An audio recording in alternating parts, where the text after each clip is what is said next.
Japan has a way of leaving its mark.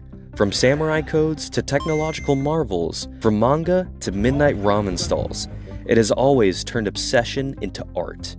In the 1960s, the influence of that obsession found a new medium, the automobile.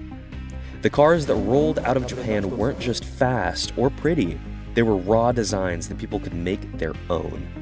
Enthusiasts took great machines and reshaped them into personal expressions, street kings, garage legends, midnight experiments. And out of that culture came two opposing philosophies, two forces that would define what Japanese performance could be: the factory's precision and the tuner's rebellion. Japanese performance culture has always been defined by duality, order and chaos, precision and rebellion, factory engineering and back-alley innovation. No two names represent that split more clearly than NISMO and HKS. One was born inside Nissan's corporate motorsport machine, where reliability, discipline, and real-world racing dictated every design. The other emerged from a small workshop near Mount Fuji, run by engineers who believed rules were optional and horsepower was the purest form of expression. They weren't meant to be rivals, but the moment the Skyline GT-R became a cultural icon, the philosophies behind these two giants collided, and the quiet, unspoken rivalry began to shape an entire generation of tuning culture.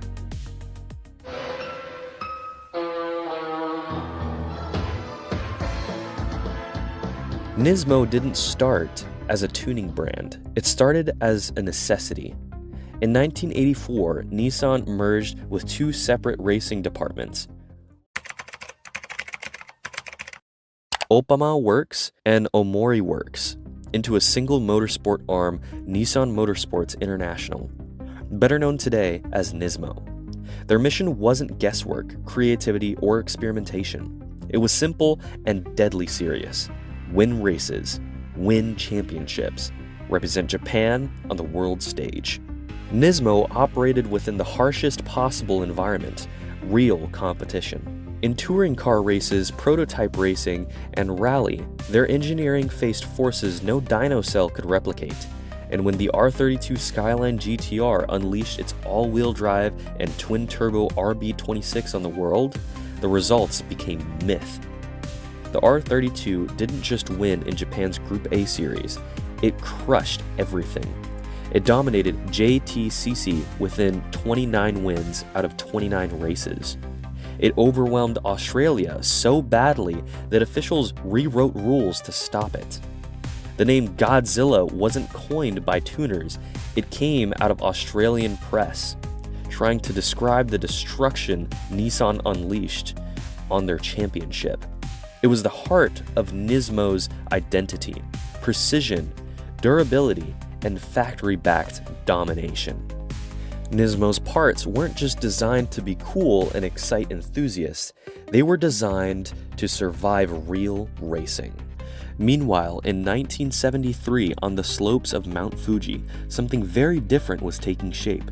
Two engineers, Hiroyuki Hasegawa and Goichi Kitagawa, teamed up with Sigma Automotive and formed a small garage focused on one idea: turbocharging. At a time when most Japanese cars were still barely cracking 100 horsepower, HKS was bolting experimental turbos into engines, blowing them up, learning from it, and trying again. Their environment wasn't a racetrack, it was a mountain road behind the shop and a private airfield where they tested their first turbo kits. Their methods weren't corporate approved. They were improvised, unfiltered, and dangerously ambitious. But they worked. Throughout the 80s and 90s, HKS became the dominant force in street tuning and high-power builds. Their early drag Skylines hit speeds no manufacturer could officially condone. Their experiment cars routinely pushed 700, 800, even 1,000 horsepower in an era when 300 was considered extreme. If NISMO was the surgical scalpel, HKS was the sledgehammer. They weren't bound by rules, racing classes, or warranties. They were bound by one question: how fast can we make this go? The moment the R32, R33, and R34 GT-R entered the tuner world, a transformation happened that neither company could avoid. To Nismo, the GT-R was a racing platform, predictable, balanced, engineered to withstand full throttle abuse for entire seasons. Their versions of the RB26 emphasize reliability, smooth power delivery, and perfect synergy with the ATT-ESA all-wheel drive system. HKS saw the GT-R entirely different. To them, the RB26 was a blank canvas, a turbocharged straight six begging to be pushed far beyond Nissan's intentions. Nismo's RB26 builds behaved like they were reading the driver's mind. HKS RB26 builds felt like they were trying to tear themselves free from the engine bay. This wasn't a rivalry of products, it was a rivalry of ideology. Factory perfection versus tuner extremes. The same chassis, the same engine, two opposite destinies.